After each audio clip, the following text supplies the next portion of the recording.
I do not say this lightly, but the day I stopped my fears to run the show, that day the game changed. My energy, my standards, and my results. I became the CEO of my life. And today, I want to tell you exactly how and why that thing had to happen. Hey guys, I'm Tanvi, and if you are here, you're probably tired of being in the passenger seat. So let's talk about what it takes to reclaim the driver's seat, not with chaos, but with clarity. There was a phase in my life where I was really shrinking, saying yes when I meant to say a no, apologizing for taking space up. Can you believe that? Can you just believe that? I wasn't lazy. I was scared. Scared of being too much, too ambitious, or maybe too direct.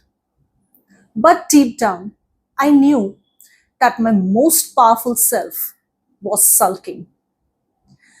And I remember clearly one very fine day, I looked at my calendar, my friendships, and my routines, and thought that if this was a company, I would fire the CEO because nothing over there seemed aligned. Absolutely nothing. So I did something radical. I made my highest self the CEO, not the version that was tired, certainly not the version that sought validation from the entire world, but the version who knew who she was. The one who didn't chase, she attracted. The one who certainly didn't people please, she wanted peace. And the one who didn't over explain herself, she embodied herself. From that day forward, I asked myself before taking every single decision, would my CEO self say yes to this? To the client, to the relationship, to the friendship? If it was a no, then it was a big fat no. Meanwhile, I lost a few things in the process: my comfort, my approval, and familiar routines. But what I gained was power. I stopped performing, stopped proving, and started living with an intention. And yes, it was lonely sometimes because when you become the CEO, you realize that not everybody deserves a seat at your table. Somewhere, only some wanted only the version of you when you played small. But I wasn't building a life for them.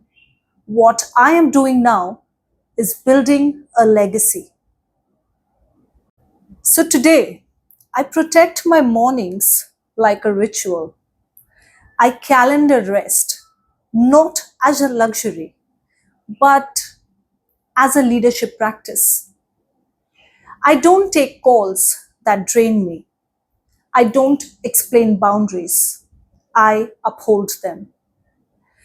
I run my day like a boardroom, and every habit I choose either serves my mission or doesn't make a cut. You do not need to be louder. You don't need to be more liked. You just need to remember who you are and let her run the show. It is certainly not about perfection. It is about precision, about showing up like your life has a purpose. Indeed, it does.